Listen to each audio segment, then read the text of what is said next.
안녕하십니까. 잠시 토크의 윤동찬 목사입니다. 지난주에 이어서 우리 독일 한인교회에서 사역하고 있는 오강일 목사님과 두 번째 시간을 좀 가지려고 합니다. 소개 한번 해주시죠. 다시 한번. 예. 네, 안녕하세요. 프랑크푸르트 우리 교회 오강일 목사입니다. 예, 한 주 잘 보내셨습니까? 네. 저희가 이렇게 하면 좋은데, 참, 이거 옷이 똑같은 옷이어서, 예, 한 주가 흘렀다라고 이렇게 거짓말을 못 하겠네요. 예, 지금 1부 찍고 벌써 지금 2부 바로 이어서 찍고 있는 중입니다. 휴가는 잘 보내고 계시죠? 네, 잘 보내고 있습니다. 예, 잘 보내리라 생각하고 있습니다. 우리 계속해서, 지난주에 이어서, 독일 교회의 어떤 상황들, 또, 독일 교회의 어떤 사회적인 부분들 이렇게 얘기 좀 나누었는데, 연장성산에서 우리 계속 이어서 우리가 한 번 더 좀 얘기하면 참 좋을 것 같습니다. 지금 코로나 시대입니다. 어떻게 보면 거의 한 약 2년여 가까이 지금 코로나 시대를 지금 겪고 있는데, 독일 교회에서 사역을 하면서, 실질적으로 좀 힘들었던 것, 그리고, 그 독일 교회에서 사역을 하면서 느꼈던 것, 그런 부분들, 특히 코로나 시대를 겪으면서 그런 부분들 좀 나누면 참 좋을 것 같습니다. 예. 네, 먼저 물어보고 싶은 것이 윤동찬 목사님은 청년들한테 만나자 그러면 청년들이 잘 만나나요?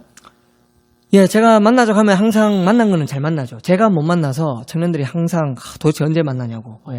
예. 우리 이 목사님이 인기가 있군요. 보통 청년 사역자들한테 물어보면 청년 사역자들이 청년들을 만나자고 하면 시간이 없다. 혹은 굳이 안 만나고 싶다. 이런 피드백이 많다고 그래요. 그렇죠. 예. 제가 워낙 여기까지 하겠습니다. 예, 계속 하시죠. 독일이라고 하는 특히 이제 외국이죠. 외국에서 이제 공부하는 청년들은 참 힘들어요. 네네네. 다른 나라 말로 공부를 하는 것이 쉬운 일이 아니지 않습니까? 예. 그리고 그렇게 살아가다 보니까 만남이 고픕니다. 만남이 곱고 그리고 가족들과 떨어져 사니까 만남이 고파요. 코로나 시대의 가장 큰 나쁜 점은 못 만나게 하는 것인 것 같습니다. 네네. 참 힘들었네요. 코로나 시대를 겪으면서 이렇게 참 만날 수가 없고 좀 이렇게 힘들고 어려운 것들을 겪게 되고 이렇게 하는데, 실질적으로 한국교회도 상황에 따라서 비대면으로 했다가 또 단계에 따라서 본당 좌석수의 50% 가까이 또 단계에 따라 30%, 지금은 저희 대구권은 3단계라서 본당 좌석수의 20% 이렇게 대면 예배 드릴 수 있고 이렇게 나오고 있거든요. 독일 교회 사역을 하면서 이런 코로나 시대에 예배적인 측면에 있어서 어떻게 좀 대처했고 좀 그런 부분들은 어떻게 좀 흘러가고 있는지. 독일에서는 나름대로 합리적으로 흘러가고 있는 것 같은데, 한 가정과 한 가정이 1.5m를 유지하면 돼요. 예. 그리고 코로나 상황이 좀 완화되고부터는 두 가정이 함께 앉을 수 있습니다. 두 가정이 같이? 왜냐하면 어차피 한 가정에서 생활을 같이 하니까 사실은 그게 더 합리적인 거잖아요.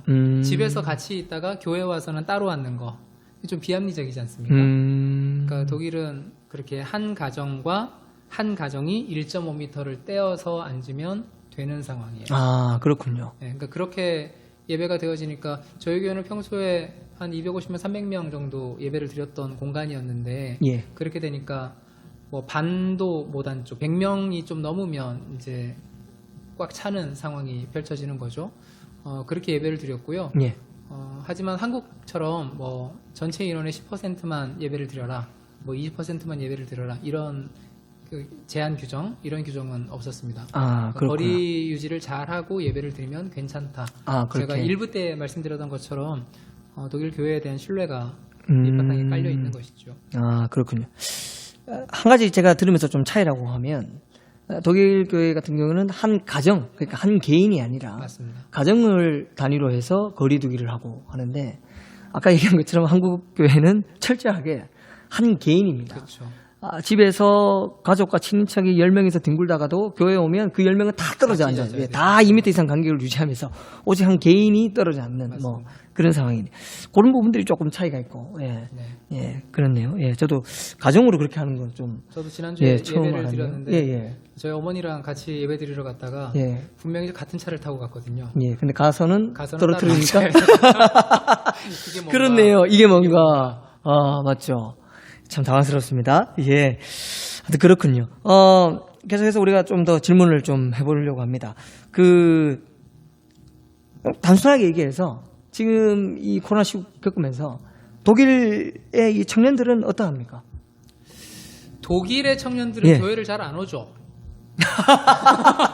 독일에는 예. 뭐 잘 아실지 모르겠는데 독일 교회는 할아버지 할머니들이 예. 교회를 예배 드리죠. 전체 예배 드리는 인원은 한 20명, 예. 30명 뭐 이 정도밖에 예배를 드리지 않죠. 하지만 그렇게 출석하는 분들만 가지고 독일 교회가 뭐 망했느니 뭐 예, 이렇게 예. 유럽 교회가 망했느니 이렇게 한국 교회에서 얘기를 하는 거를 들으면 그건 참 유럽 상황을 잘 몰라서 그런 거라고 생각을 해요. 태정교회 등록 교인이 얼마인가요? 비밀입니다. 오케이. 저희 교회 독일 교회에서 출석하는 예배 인원은 20명에서 30명 정도예요. 그런데 등록 교회는 3,000명이 넘습니다. 그러니까 여기서 말하는 등록 교회는 독일은 종교세를 내거든요. 자기 소득의 10분의 1을 떼어서 종교세를 냅니다. 예. 그러니까 그 종교세를 내는 사람이 3,000명이라는 거예요. 예. 그러니까 그리고 그들이 종교세를 낸 것을 가지고 제가 일부 때 얘기했던 것처럼 독일교회 협의회에서 배를 산다거나 예. 그리고 교회를 운영한다거나 그리고 독일교회 목사님 사례를 드린다거나 예. 뭐 이런 일들을 하는 것이죠. 그렇게 독일교회 안에서 개신교인이 30%고 카톨릭 인구가 30%란 말이에요. 예. 그러니까 60~70% 되는 사람들이 교회 공동체 안에 있는 거예요. 예. 그러니까 명실공히 독일은 기독교 국가라고 보는 것이 이상하지 않죠. 예. 근데 그 와중에 청년들은 교회를 안 오거든요. 예. 청년들은 교회에 관심이 없습니다. 그것이 독일 교회의 현재로서는 가장 중요한 문제이고요. 그래서 여러분 아마 찾아보시면 알 텐데 독일 교회 협의회의 대표가 몇 살인지 아십니까? 몇 살이죠? 독일 교회 협의회의 대표가 25살 여자분이에요. 청년이에요. 야, 그 전에 독일 교회 협의회의 대표가 79세의 여자분이셨어요. 한국은 임기가 1년짜리잖아요. 총회장님이. 근데 독일 교회 협의회의 임기는 4년이거든요. 4년 동안 독일 전체 교회를 대표하는 사람이 25살 청년입니다. 그것이 독일 교회가 청년들을 생각하면서 노력하고 있는 지점이라고 생각해요. 그런데 그것이 그냥 세워진 게 아니에요.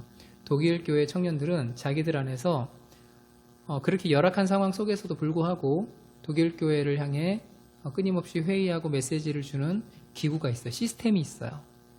근데 우리나라 청년들을 생각을 해보면 그런 시스템이 없죠.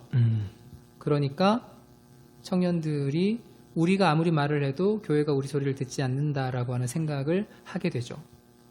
그러니 청년들은 끊임없이 윤동찬 목사님을 괴롭혀서 의견을 개진하는 자세가 필요한 것 같아요. 그 윤동찬 목사님은 그것이 안 되면 왜 안 되는지에 대한 설명도 좀 해줘야 될 책임이 있지 않나라고 생각합니다. 예.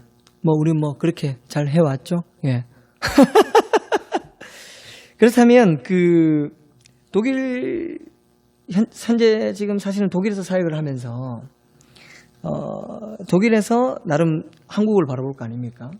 독일에서 사역을 하면서 한국 교회 청년들을 좀 바라볼 때 어떤 마음인지. 예. 독일에서 한국교회 청년들을 바라보면 애잔하죠. 애잔한데 글쎄요. 한국에서 청년들이라고 얘기를 할 때 너무 구분 짓는 것 같은 느낌이 들 때가 있어요. 윗세대와 젊은 세대, 남자와 여자, 가진 자와 가지지 못한 자, 이런 구분 짓는 것 같은 느낌이 들 때가 참 많거든요. 그리고 그 속에서 청년들은 자신들이 굉장히 약자라고 생각하는 생각이 많은 것 같습니다. 2007년도인가 88만원 세대라고 하는 책이 나오고 그때부터 청년들을 일컫는 뭐랄까요? 그런 명칭이 되었죠. 88만 원 세대. 그 2007년도였거든요. 2007년도는 88만 원 세대였고 그 뒤부터는 3포 세대, 5포 세대, 7포 세대, 맞죠. N포 세대. 그리고 이제는 보니까 뭐 존버 세대, 그리고 이생망 뭐 이런 언어들이 나가는 거예요. 그래서 생각을 해보면 2007년도 이후에 청년들은 계속해서 절망의 언어로 흘러가고 있습니다. 그 절망의 언어가 실제냐라고 우리 스스로에게 질문을 던져보면 저는 그것이 실제가 아니라고 생각해요. 청년들이 정말 88만 원밖에 못 봅니까? 그리고 정말 모든 것을 포기해야 되는 세상입니까? 라고 했을 때 저는 그렇게 생각하지 않거든요. 그 절망의 언어에 마음을 빼앗겨서 희망을 포기해버리는 그런 일이 없었으면 좋겠다 싶은 생각이 있고 이기적으로 돈밖에 모르는 세상 속에서 우리들이 사는 세상을 정복당하는 그런 일이 없었으면 좋겠어요. 그것을 위해서 저는 믿는 자들이 일어나서 분연히 연대하고 같이 기도하고 그리고 저항할 일이 있으면 같이 저항하고 그렇게 힘차게 살아내는 청년들이었으면 참 좋겠다 싶은 생각이 있습니다. 예, 그런데 같은 소린가? 아니요. 뭐 지금 시간이 나는 벌써 11분이 넘어서 이제 여기서 뭐 2부는 마무리하는데 마지막으로 이제 좀 마무리하면서 그 얘기를 듣다 보니까 그런 것 같습니다. 그러니까 지금 사실은 조금 더 이 청년들을 바라보는 시각, 그 청년들을 좀 생각하는 게 조금 더 그들을 위해서 말로만 다음 세대 하지 말고 또 청년 세대 하지 말고 조금 진짜 좀 생각해 줄 수 있는 그런 어떤 여러 가지 어떤 방편들 또 여러 가지 어떤 상황들을 좀 많이 끌어내어주고 이끌어 줄 수 있는 그것이 결국은 어른들이 해야 할 문제가 아닌가. 내 시대만 살고 끝나고 뭐 다음 세대 알아서 하겠지 나 몰라 이런 식이 아니라 조금 더 그런 부분들을 좀 생각해 주면 참 좋겠다라는 생각이 좀 듭니다. 어쨌든 뭐 2부는 여기서 마무리하고요. 뭐 금마무리하죠. 예. 시간이 좀 많이 흘렀습니다. 근데 여러분들 이게 듣다 보면 뭐 1, 2분 정도 뭐 딜레이 돼도 뭐 여러분들 이해해 주실 거라 생각합니다. 뭐 어떻게 하다 보니까 1부, 2부, 뭐 다음 이제 그 3부도 있겠지만 독일 교회에 대한 모습들을 계속해서 우리가 나름의 어떤 의도치 않게 독일 교회의 모습은 이런 모습이고 우리의 모습은 이런 모습인데 그 속에서 좀 좋은 어떤 시너지 효과 그리고 또 좀 생각해 보게 되는 것 뭐 이런 것들이 되는 시간들이 되는 것 같아서 좀 참 좋은 시간인 것 같습니다. 어쨌든 2부는 이 정도 선에서 마무리하고 3부에서 우리가 좀 다시 만나면 좋을 것 같습니다. 3부에서 다시 뵙겠습니다. 예. 네. 안녕히 계십시오.